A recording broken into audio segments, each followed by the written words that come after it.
Hi, this week's Parsha is Parsha Vayikra, and there's a lot of things going on in this Parsha, and I'm particularly happy pigeons make an appearance. And the system of sacrifice, there's some details of it. And sacrifice is unfortunately, I don't think the best word to use for this system. As Rabbi Bannett taught me, korban, the root of its korov is closer, to come close, or something related to that. And so it's really a system of coming close and how to come close. And clearly, God does not need these sacrifices. It's established in prophets, certainly Micah and Yisheeyahu, or Isaiah and Micah. It's not that's not the main focus. It's of course about the relationship to God, coming close to God. But God, I think, has some very good communication skills, and He's spelling out this is one way you can come closer. This is a way to come close. And God just seems to desire a relationship so much that, clearly, He offers like a sliding scale if people can't afford certain things to bring certain types of offerings. In Perik Hey uh, Yud Aleph, or chapter 5, verse 11, the Torah writes, Ve'im lo tasi gado lishte torim o lishne b'nei Yonah v'hevi et korbano asher chata asirit ha'efa solet l'chatat. So, if his means are not sufficient for the acquisition of 2 turtle doves or 2 young pigeons, he shall bring as his offering, the person who has sinned, 1/10 of an ephah of fine flour as a sin offering.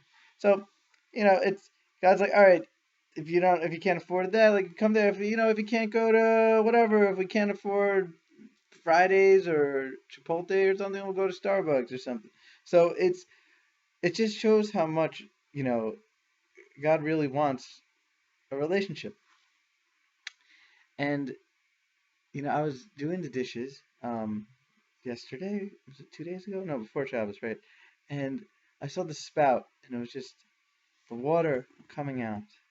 And what a blessing that when I turn on the spout, there's water, and it's one of Hashem's great blessings. And thank God to the engineering that went into that, and the fact that New York City also has some excellent tap water, and it's just such a great blessing.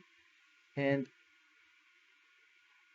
I was seeing, as Marcia Prager taught in her book Path of Blessing, like, it's God's just like flowing blessing into my life, right?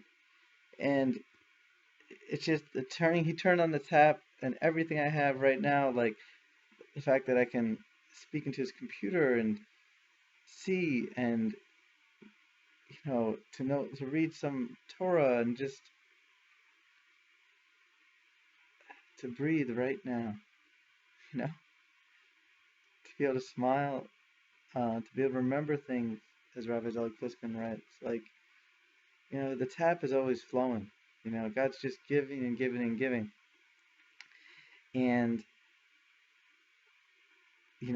Marcia Prager taught that when one offers a blessing, it's also an opportunity to be a giver.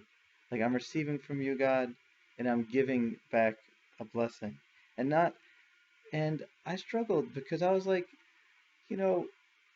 I was feeling a little diminished, right? Not, well, diminished humiliated, I guess, in a little way. Like, here's God, like, giving and giving to me, and I'm just feeling little less and less. Like, how can I possibly repay that? Like, he's giving so much, he keeps giving. Like, oh, I feel embarrassed. But the thing is, a child doesn't have to be embarrassed by the father's gifts. The father delights in the child and happiness. And I don't think it's God's expecting to give back, us to give back, or me to give back. It's impossible to give back what a parent gives. But I think God wants us to be happy with His gifts and use them for good things, and come closer to Him through giving and receiving. May we do so, and may it be so. Have a good one.